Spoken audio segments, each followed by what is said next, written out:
This was a kind of a last minute Sunday forum idea that the Leap of Faith group fortunately needed a place to tell us about what they're doing. So I'm very interested in hearing about what this group has been coming up with because the idea of what the Institute building is or should be in the future is a very important one for everybody. This will be I think the last forum before Easter. Next week is Palm Sunday. The week after is Easter. We have some work in progress trying to get Joe Morelli to come in on May 8th, but that's not finalized yet. And of course, on the second week of May, and then Sebastian will be here in the first week of May. As you all know, Pat Tweed has signed on as the new chair. I've downloaded a bunch of information for her about Sunday Forum Committee. And of course, anybody else who's interested in joining, it is a little more work than Mary advertised it to be. But it is exciting work, and since we're at a new beginning, right? We're living into Christ's inclusive call to love every person, care for the environment, and work for God's justice. Here we are in the first Sunday after that. So who's going first? Carol.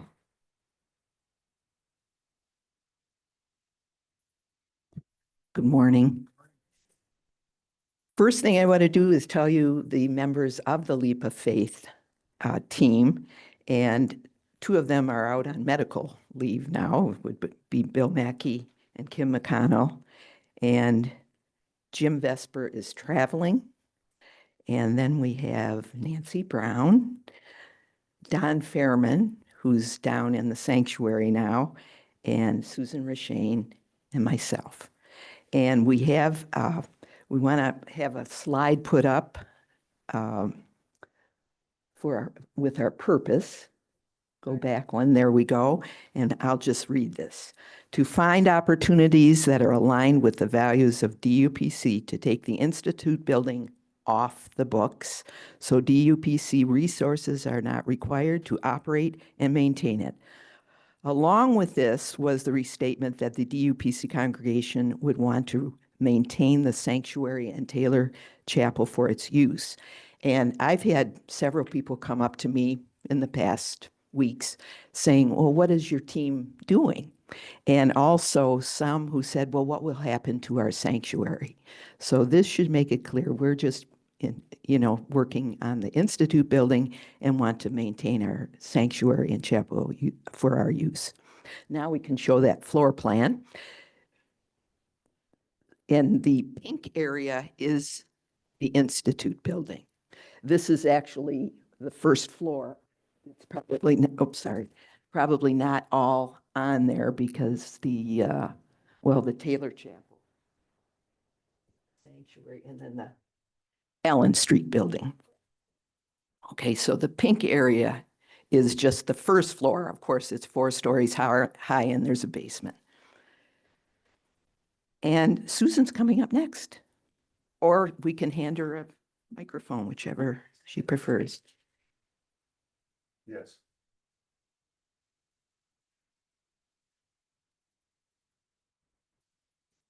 Hi, I'm kind of the tag-along person. I, one Sunday Forum, heard about this group doing some of the things that they're looking at, and I thought, well, that's interesting, and I was really interested in the questions that and you're going to be seeing in just a minute. And I thought more about it. Well, one of the things is that I said I'm a little bit interested, and I got a nice welcome letter from Jim Vesper, I think 2 days later, saying, Susan, welcome to the team. So you know how that sometimes happens around here too. But that's okay, because I had been thinking about how we are stewards of all of this, our history, our reason to exist, whereas that has come down through the generations to us, what we created 2 weeks ago in terms of our reason to exist. And that we really, some churches have had to just walk away recently because there's no money. They've had to lock the door and leave. And we have a different challenge, and that is we don't have to just lock the door and leave. Sometimes I think it's easier when it's decided for you. But we have so many things to consider, and this building, I really feel like I and all of us have been given a gift. The hymn that I love, that I think maybe Jackie mentioned when we were talking about hymns, is the church's, I am the church, you are the church, we are the church together. And then I remember the next verse, the church is not a building, the church is not a steeple. Well, that's true on one hand. On another hand, I think in our situation, the church, where do you just like draw a line between, on the floor plan, well, there's this and there's this. How do you separate our church as the people, but our church is the people with the gifts and the generosity and the history and the love that people have invested, and thus we do have a situation where we don't have to look and say we've got 3 more months. We could stay around for 3 more months because the money will be gone then. And so we've not made decisions. We are just pondering the questions right now and exploring what more information will help us answer these questions. So with my little, my thoughts that I threw in here, each of the following questions will appear. And the first one is, what uses for the Institute building might benefit our immediate neighborhood? And I think these are questions that our predecessors would be asking and did ask, and I'm sorry Bill can't be here because he was very involved in the gift of, the church to Hochstein. And so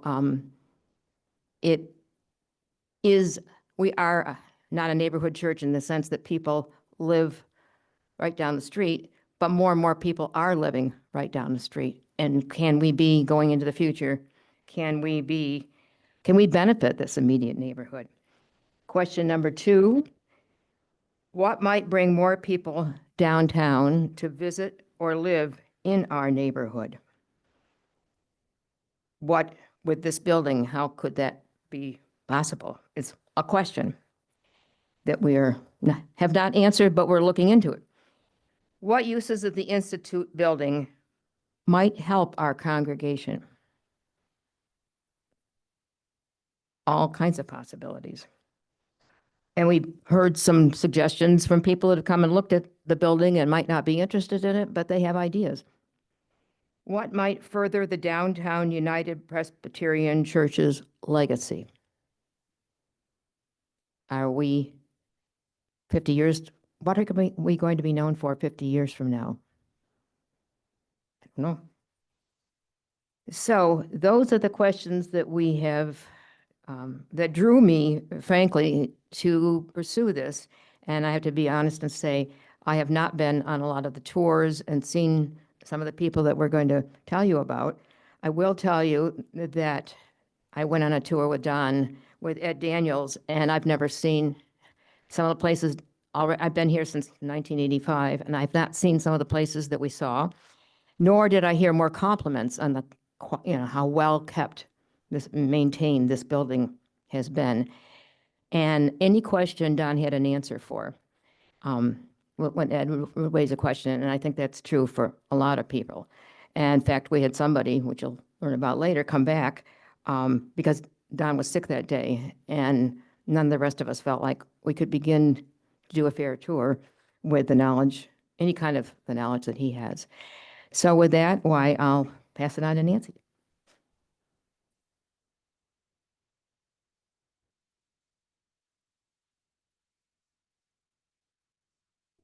As Susan said, we are in the information gathering phase of this project. And I thought we'd just be able to whip this off and it would not take too long. And we started in January and we're still in the information gathering part of this process.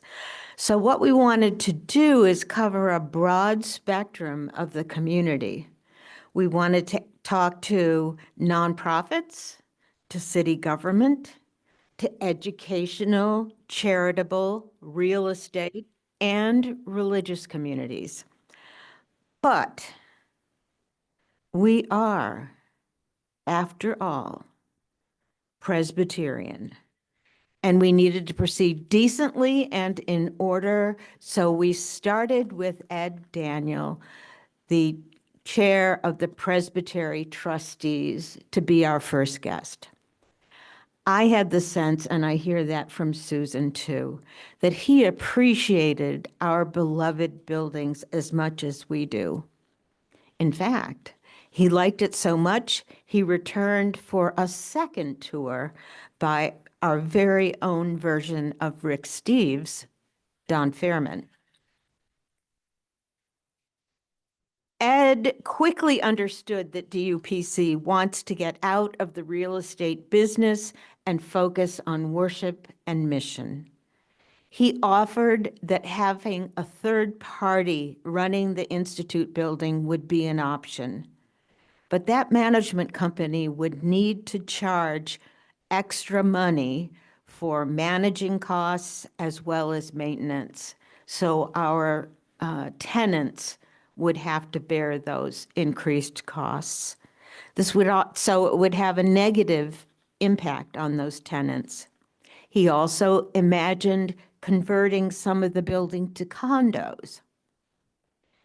Then in February, at the invitation of our Quaker neighbors, Sarah Fitz-Romig and Jeff Fitz, we attended a meeting with the Rochester Interfaith Development Corporation.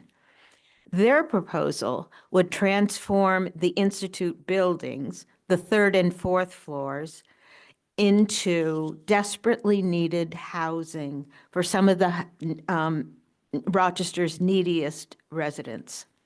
The opportunity discussed would convert the buildings into housing with a percentage set aside for vulnerable populations, such as frail elderly, women integrating into the community from prison, individuals in recovery from substance abuse. The housing program would include on-site case management services to support the vulnerable population and residents. Oh, I meant to also say third and fourth building and possibly the Allen Street building would be included in this proposal. Sarah and Jeff are principals with the Rochester Interfaith Development Corporation. Working with Rochester management, the RIDC has developed a number of housing initiatives near DUPC that could serve as a model. So you can see a map up here, and the darker gray area is the area that they work in. And I believe I can't see it from here. Wait a minute.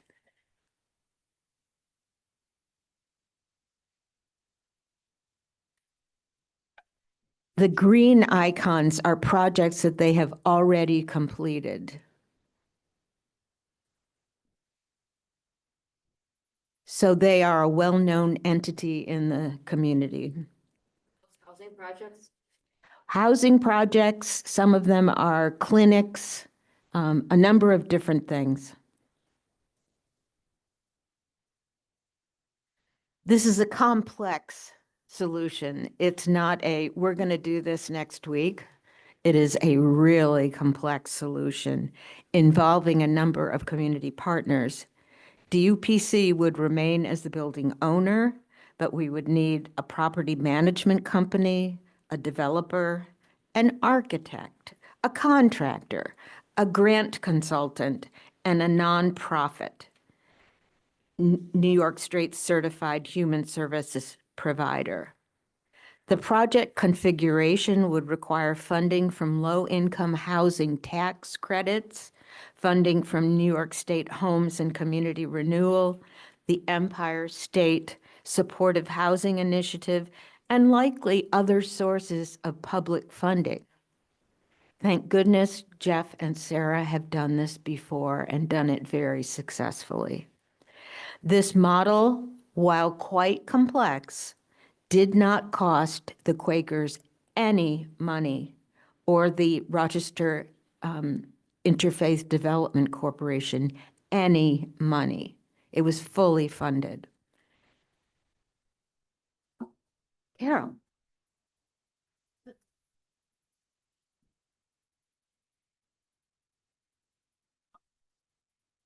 Back in, I think it was in the fall, definitely. There was Tom Golisano. There was a newspaper article, and he had given all this money to different groups.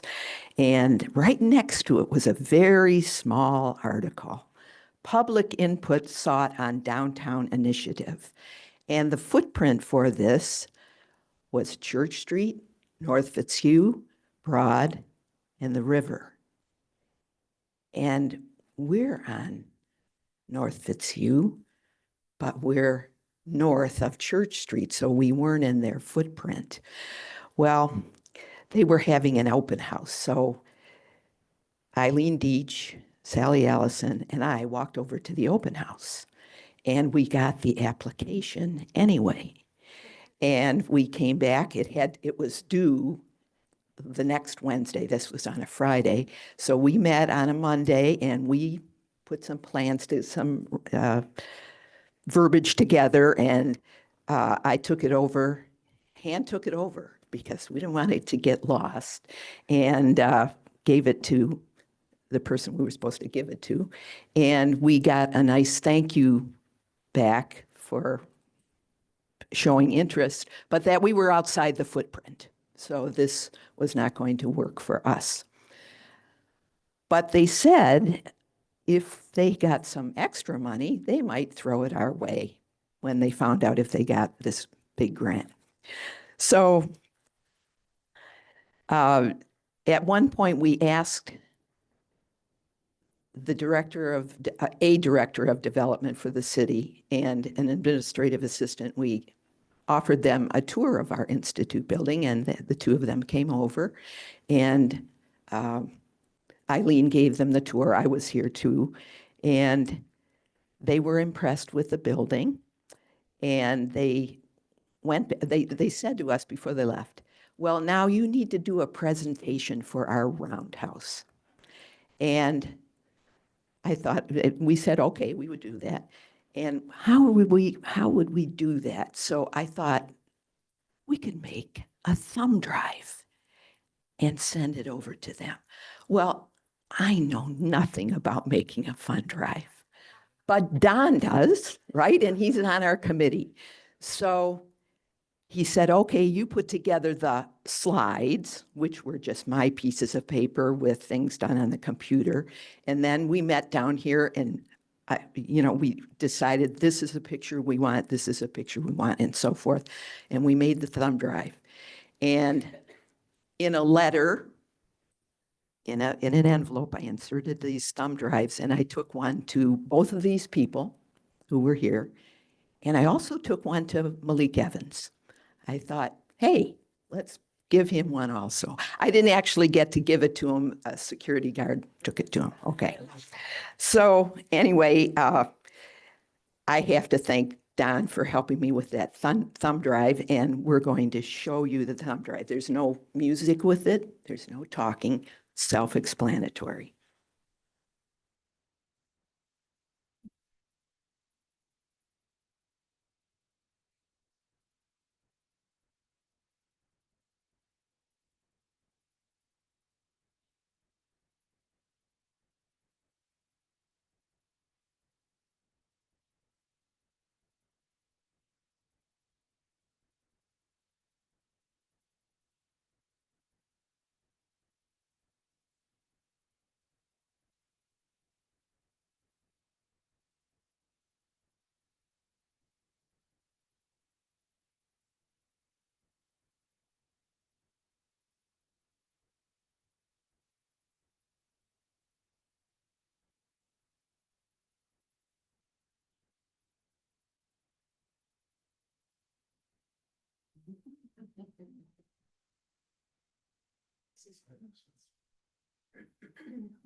Take that one back.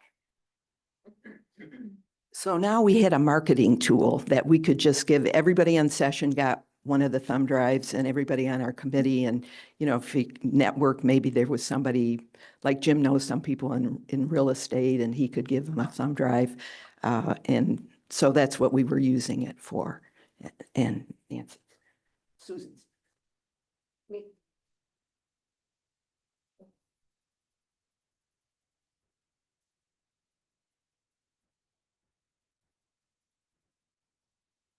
Now for some names. For me, I did not meet with these people. However, Jim and Carol or Jim and Nancy and Carol have met with people. Bob Farnham from Broadstone Net Leasing.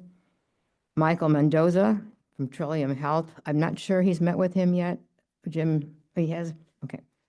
TJ Cachette, commercial broker, and Elaine Spall from the Center for Youth. Here were the challenges. As you can imagine, you're probably already processing, yeah, that's a great idea, but what about?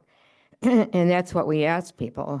I wasn't there to ask them, but the input of people in the city, even if they are not interested, is very helpful as we go forward.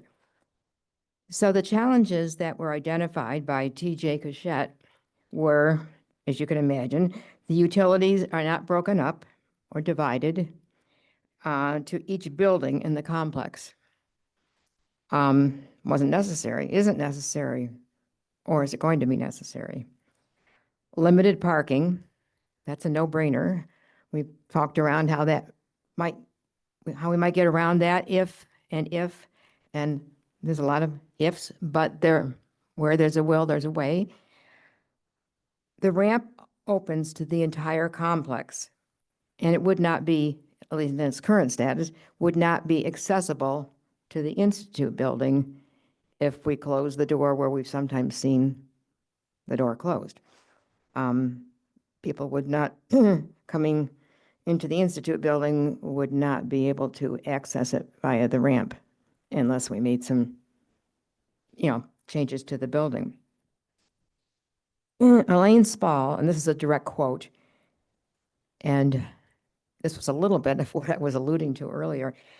The building is your blessing and your curse. Now, until you begin doing some of this, you say, well, yeah, it is a blessing. Look where we are. Look how beautiful it is. However, the blessing is that it is a large, multi-use facility that is extremely well maintained. The curse is that it is a large, multi-use building that no one organization can take over. And nobody's been knocking on our door saying, can we help? Can we take this on for you? Doesn't mean it can't happen. When asked what the community needs, she immediately mentioned housing and that this would continue for a while. And thus some of our conversations with the Quakers and with Buckingham, I'm trying to think of his name right now, Ken Glazer from Buckingham, and Nancy will enlighten us about those conversations.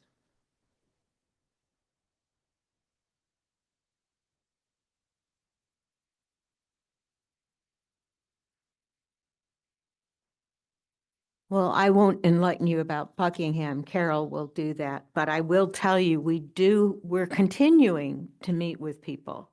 The process is not finished. We're meeting with the Rochester Area Community Foundation, with the U of R and the URMC real estate developers. We also had a meeting with Uncommon Schools. Eileen met with them, but they were only interested in the first 2 floors for a daycare center. So if you have other ideas of developers or community partners that you can think of that we should talk to, we're still in the information gathering phase. So Carol.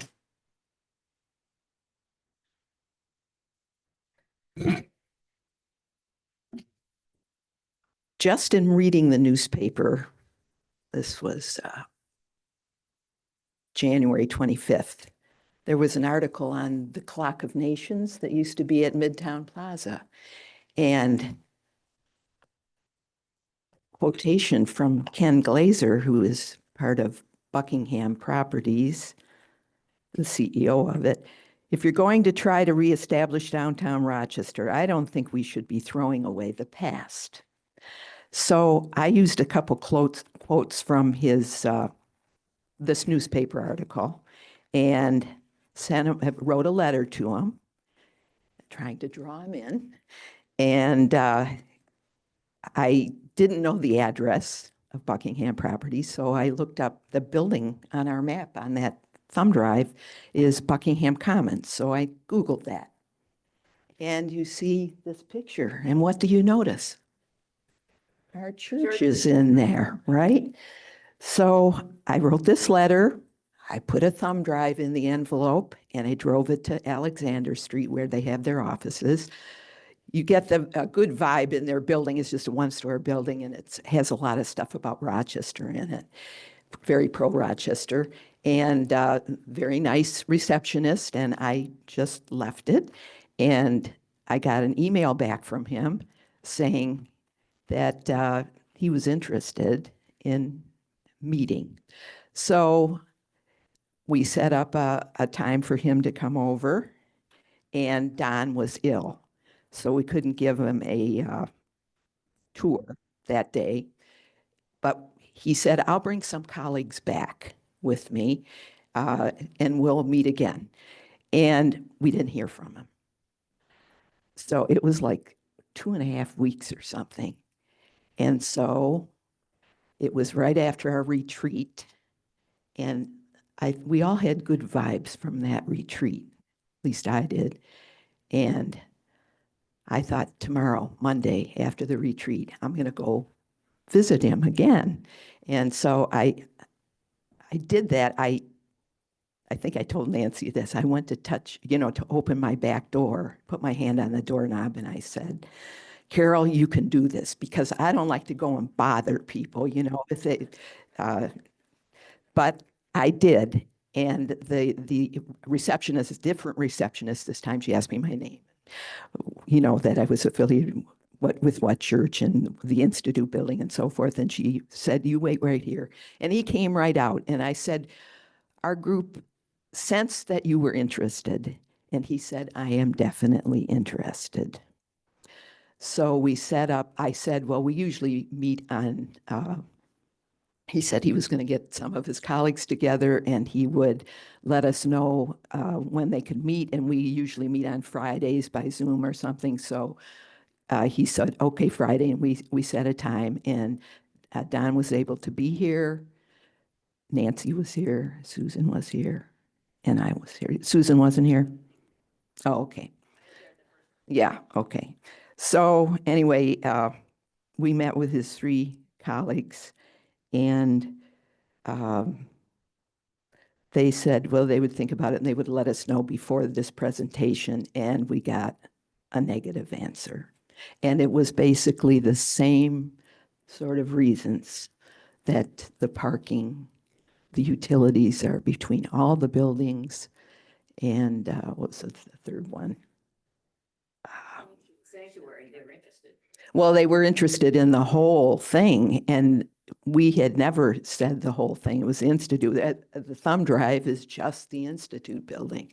So that is where we are left with Buckingham Properties right now. And at this time, I want to just end with, oh, well, I should tell you first about the city. Remember, we had taken them a thumb drive and a letter, given one of them to Malik Evans, and we got a long, we're sorry we didn't get back to you, and we want to meet with you again. And so we have a meeting set up on April 16th with them. They gave us a whole bunch of questions that we'll answer as best we can. And then we'll meet with them. So there's still a possibility that the city might want to hand in something. But the next thing that we're going to see is a video. It's a very inspirational video. I grew up in Detroit. I heard the name of a street on PBS. I was watching it. It said Kercheval, and I used to live at one end of Kercheval, and this is at the other end. And it's just very inspiring about what people can do for neighborhoods. So we can. Detroit has been in the headlines during this campaign season, with former President Donald Trump recently comparing the city to a developing nation. But Detroit is increasingly known for its creativity, and one couple is using the arts to turn around an entire neighborhood. Special correspondent Megan Thompson visited Little Village to see its big plans. It's part of our Arts and Culture series, Canvas. We have McClellan and Kercheval, famous intersection. There was a bank right here. Dolores Orr has lived for more than 70 years in the East Village neighborhood of Detroit. We had the drugstore on the corner, then right here, the bakery, Bluebird Bakery, that baked all the best bread in the world. I can't even tell you how much of a change I've seen. I've seen it rise and I've seen it fall. So Orr, who helps lead the local neighborhood association, was thrilled when she was approached about a big idea, the creation of a new arts district here called Little Village. It would start with converting an empty church into an art gallery. I was excited that it's going to be up and running again, and it's something new to me because I haven't visited a lot of art galleries. We wanted to include exhibitions, projects, performance. Anthony Curis, a real estate developer, first became a gallery owner in 2012 when he co-founded the Library Street Collective with his wife, JJ, a downtown Detroit art gallery with a mission of supporting social causes, local artists, and the revival of the city center. Our programming has always had a major focus on creating change, trying to impact the community in different ways. For their next big project, the Curises wanted to impact a neighborhood. After meeting with East Village leaders like Dolores Orr, they bought the 113-year-old Good Shepherd Church and 3 more buildings on the lot and launched the new cultural space earlier this year. It was really important for us to try to keep as much of the church intact as we could. Now called The Shepherd, it's a meeting place, performance space, and art gallery all in one. There's an emphasis on local artists, and in particular artists of color, reflecting the community that surrounds it. Intention is huge for us. We want this to feel like a place you can come and feel, not only welcome, but you feel like you have a connection to the work that's here. So this book is called Art in the Stations, The Detroit People Mover. Visitors will find more than just paintings and sculpture. There's a small library by the old confessionals, curated by arts educator Ozma Walton, the founder of a traveling collection of books called Black Art Library. For this collection, Walton chose books on a wide range of topics. Artists of early Michigan, Detroit graffiti. This book is called The Ultimate Art Museum. So I really wanted the space to feel like you can find something if you're interested in art, no matter what that actually means. This exploration of art continues outside, where giant sculptures designed by the late Detroit artist Charles McGee are meant to be played on. And there's a skate park created by artist MacArthur Binion and the renowned skateboarder Tony Hawk. You know, you might be skating on that park and not even know that it's really a sculpture. The idea was to really turn this idea of public sculpture being this very exclusive thing that's meant to not be touched. We really wanted this to be accessible. When other arts groups saw this transformation, they wanted to be in the neighborhood too. So Curis bought that old Bluebird Bakery building down the street and opened a new space earlier this year called Lantern. It's now home to two nonprofits, one preserving traditional letterpress printing, the other for artists with developmental disabilities. Upstairs, there are artist studios. Most of these are referenced from bouquets. Paul Verdell was living in Toledo, Ohio, when Anthony Curis offered to represent him at his downtown Detroit gallery. He sold me on Detroit. I was trying to figure out a city to be my next move. Since moving here 3 years ago, Verdell has pivoted from figurative drawings to more abstract work. He says the affordable rent and gallery support gave him the freedom to do it. I can really just think about my creativity. Verdell also lives close by. The Curises have rehabbed more than 20 residential properties in the area and rent them at below market rates, several to artists like Verdell, who says he's seen a big change in the neighborhood since moving in. People, there's a lot of people. And there will likely be even more. The Shepherd's Old Rectory is now an art-filled bed and breakfast. Coming soon nearby, a cocktail bar, pastry shop, and more art spaces and galleries. And the Curises are transforming a large property on the Detroit River into Stanton Yards, a waterfront park, offices, and restaurant to open in 2027. In total, more than 16 acres of green space and 17 cultural and commercial buildings across 10 city blocks. If you build it, they will come. Rochelle Riley is the Director of Arts and Culture for the City of Detroit. She says Little Village is one of the largest projects of its kind the city has seen in recent years.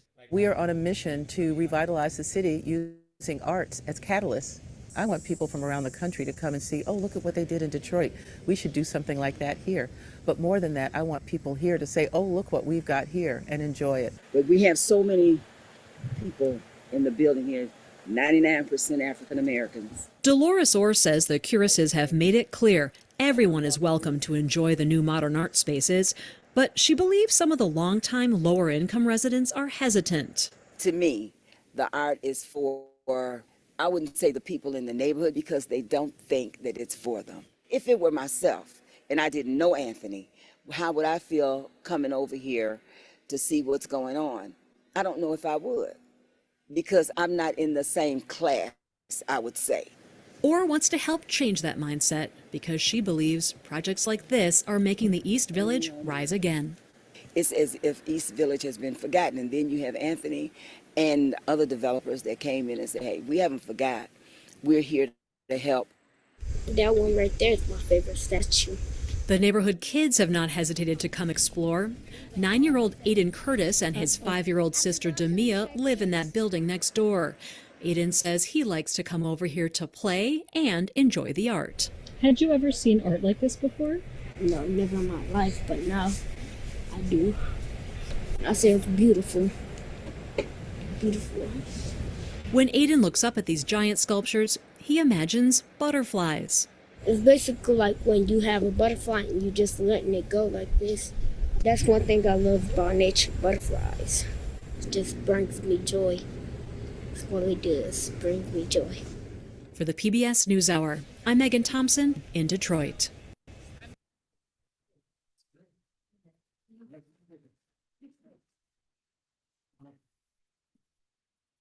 So here are the rest of the questions that we started with that our team will be looking at and eventually bring back to the congregation. And That's our presentation.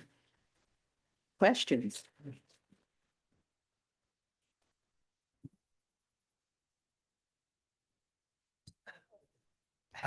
Just a question about Buckingham Commons, since you've been over there and I see it from afar, but I've never. I haven't actually been in the building. Oh, you haven't? But been in you there? can go on the website and it shows pictures inside.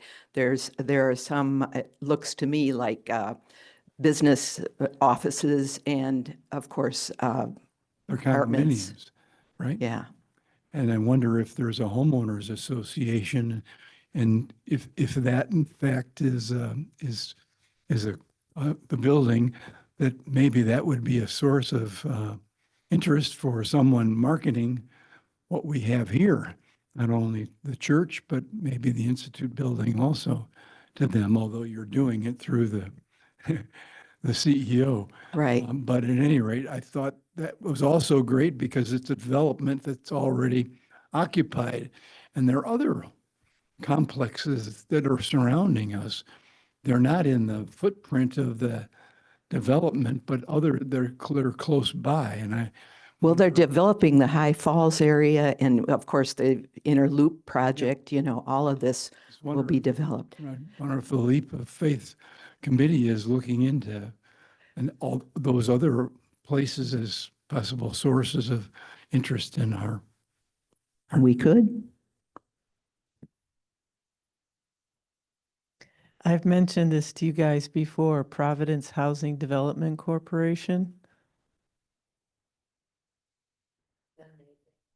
Yeah, I emailed it to you and I shared it with Jim Vesper at session recently. Yeah, they're the ones who redeveloped the Holy Rosary complex and turned it into affordable housing, and they turned the sanctuary into a community center in Northwest Rochester. But then, of course, the other question is Spiritus Christi. How are you in contact with them? Because they do case management. They have $1 million federal contract for prison outreach. And they have housing that they do case management for at Voters Block, which they built. And also some of the new Inner Loop East End housing. They have a scattered apartments where they do case management. We haven't, actually, we've just been looking at all of these things and that will be something that we will be doing. One of the challenges that the group has is that Jim could be anywhere on the globe when we have a question or when we have, you know, a tour or whatever. In fact, I asked if he could be with us on Zoom, and he said he would be in a taxi going to the Vancouver airport this morning at this hour. So we hope Jim is on taxi and has reached the airport. But I will say he did send us a couple of comments about your question. And again, this is just a comment, but I wanted to get his input because I thought that this might come up. And he felt that the Spiritus had not shown a lot of interest thus far in the Institute building, and that they were much more interested in the sanctuary and having more use of it and all of that. So some of what you're talking about, they do that, but that they have not, to his knowledge, expressed a lot of interest in this part of the building. And he also said that Session, if at this point, if Session decides they would like to go and talk with Spiritus, that would be something that would happen from Session. Work would be done by the Session. Our calling, and I think maybe our questions that we're trying to address are what other options other than Spiritus. So Spiritus is not off the radar. It's like trying to expand what the audience and interest is beyond Spiritus. And if Session, after realizing where we've gone with this, decides that it's time to have a talk. Sounds like the mother, that's time for us to have a talk, as I said to my grandson. We won't have a talk. Have some conversation with Sorry about that. My grandma hat came out. Or maybe my mother hat. But anyway, so it's not that we are saying, well, we've gone beyond Spiritus and we're not interested. This is looking at all, trying to look with a wider lens right now.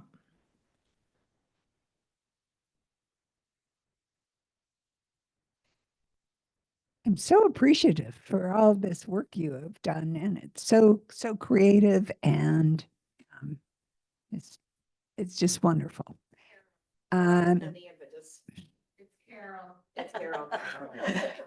Well, I think one of the main things that we do is we meet with the people face to face. We don't just send them a letter and hope that they're going to return, you know? You got to go and search them out and make them say something. I wonder the difficulty about the shared utilities for the two buildings. Have you come up with any ideas of how that could be managed? I know Don is saying measuring, it's very difficult to measure all these little rooms to get the square footage. But he thought, well, we can go and do the outside dimensions and figure that out. You know, that's all we can do. I know that's a big thing. And then we would just pay part of it, you know, for the part that we use. If we could figure out, because it's all comes from one source, yeah. Who all are the tenants in the Institute building, and have you spoken with them about their future plans? Are they planning to stay or expand, or? I don't think they know right now that we would, you know, whatever we do with the building, maybe they'll stay under some other management corporation, and we won't have to take care of the management and the maintenance of it, and they would be able to stay. But if somebody came in and wanted to build apartments, I mean, we'd give them notice. I know the leases are, they're pretty much 1-year leases. I think there's one that has a 2-year lease. So as far as you know, they're planning to stay. You haven't gotten any. Right. We haven't told them that they have to leave because we don't have anybody yet. So. Do you have any sense of how many people that are currently on the DUPC payroll would no longer need to be funded by DUPC if the Institute building was run by somebody else? I don't know. I mean, we have the director of operations and, you know, our custodial staff and some Receptionists. secretaries. Yeah, those people. Carol. And if it were taken over by a different management thing, maybe they would still stay on. I don't know. Carol, thank you so much. And it's a great name for your group, the Leap of Faith, because you're taking a leap of faith. That was Nancy's title. And it really is a leap into the unknown here. I guess given our identity statement that we just are you know, living into at this point, I guess I'm glad that Buckingham didn't want to take this on as a for-profit type of organization, you know, effort. And it sounds like Spiritus wants to keep on the Allen Street aspect of it. This is not really on the table at this point. But it is, you can't be everything, right? You can't be an art center and and a source of, I don't think you'd be an art center and a source of increased housing and a daycare. So somebody has to make some choices here. I'm struck again by Leah Cohn's idea way back in the spring about developing a nonprofit organization with various members here, with seed money coming from our generous, endowment, but with membership, and also, having to take some direction. Does downtown help define the direction of this thing, or is it given to somebody else? And does this does this fit the mission or identity that we have? Actually, you know, when we talk about the identity statement, that was only the kind of the prelude, isn't it, to what the mission statement would be. So I think we have a bit more thinking and contemplation here on what the you know, how do we take this incredible legacy and do something. But you know, that Detroit experience was that's not necessarily ours. We don't have the free space around here. So back to session. Back to session.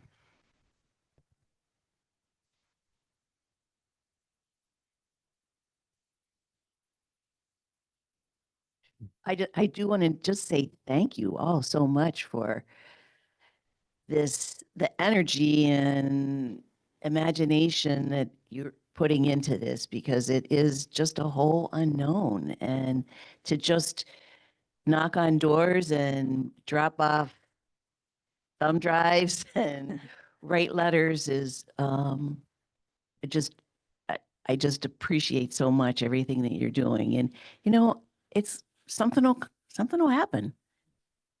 It will. You know, we're going to meet the right person at the right time, and it's going to fit. But it does seem to make sense that not having the financial responsibility for this whole institute building is really a wonderful goal. Mhm. I just want to add to what you said. I know I'm interrupting the line here, but I remember, and I'm trying to remember the details exactly, but I remember a time when we didn't know what was going to happen to this building, and then Hochstein came along and Spiritus came along, and don't remember the order anymore, but we've been through other times when we've not known what the next thing is, and something marvelous has happened. So I think you are creating the conditions where a miracle could happen. Go ahead.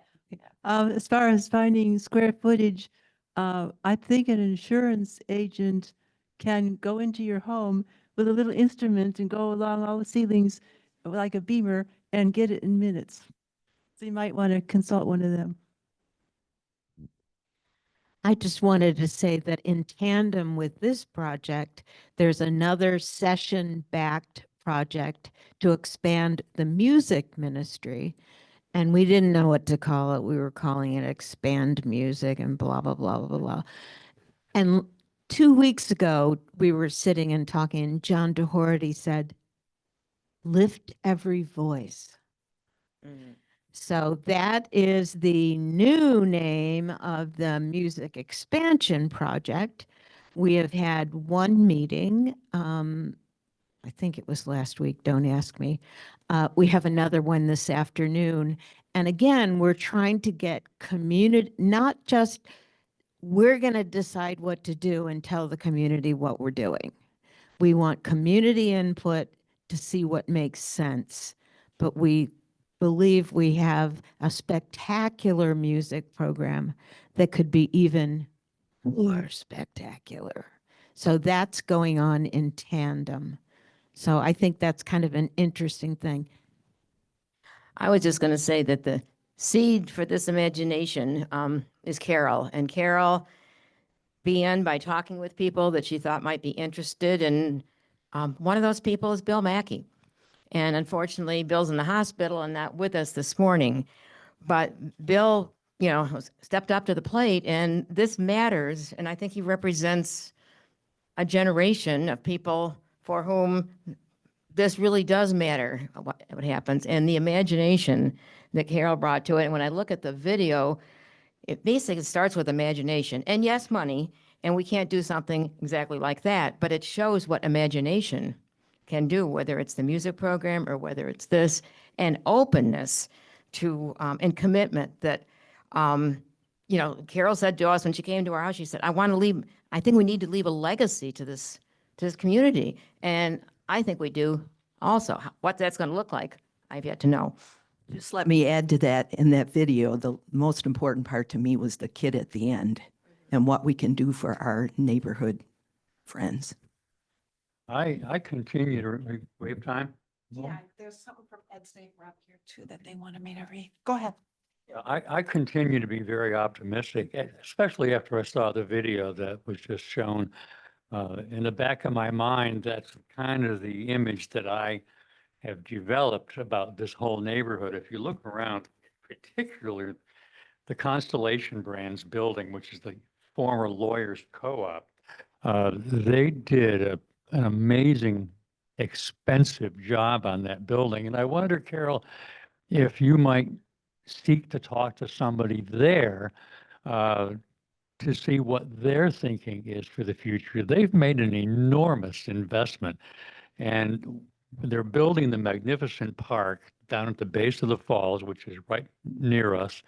And I'm wondering right now, we have the telephone company building right next door, which is basically empty. I think they still function there, but it is a pretty empty building.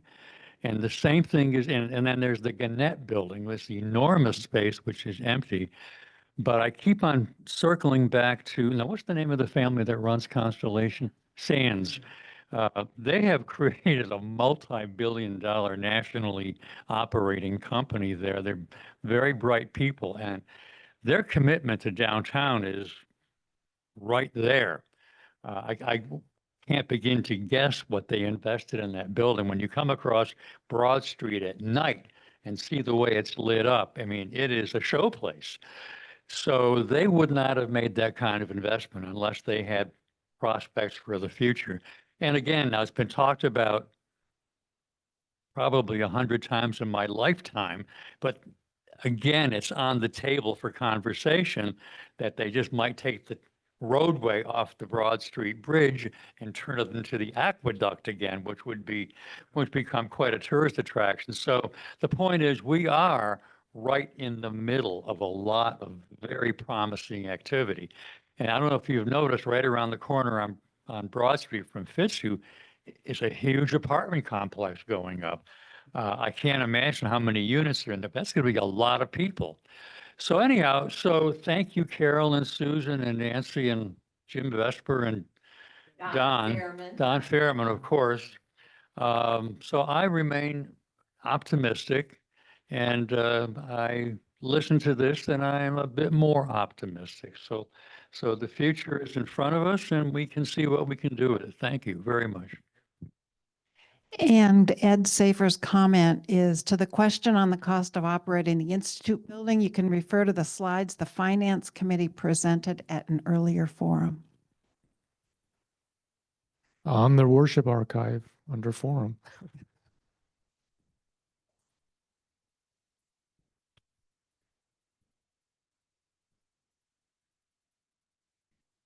I'm thinking the Teleska Center had 4 organizations with a common interest and centralized it. And I wondered if with some of our tenants, or maybe separate from them, if there's some grouping of organizations that would make sense, that would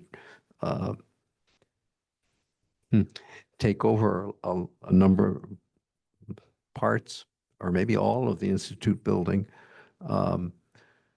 At first, I was thinking maybe building around the ACLU and some of the other organizations we have. Right now, I'm thinking maybe we need to look at things that aren't dependent on grants, but to see if we can find a group and maybe this lift up your voice with the Hochstein Center, but maybe some other musical groups and organizations as well. And we do have some of those as tenants now. I don't know if there could be additions to it that can make a stronger central group.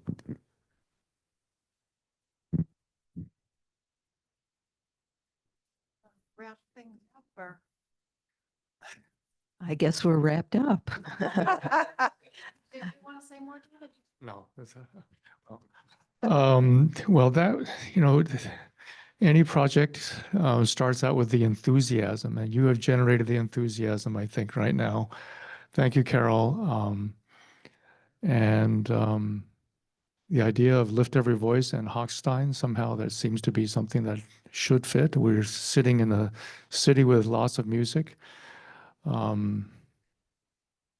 Maybe, anyway. So Carol, and everybody else, thank you so much.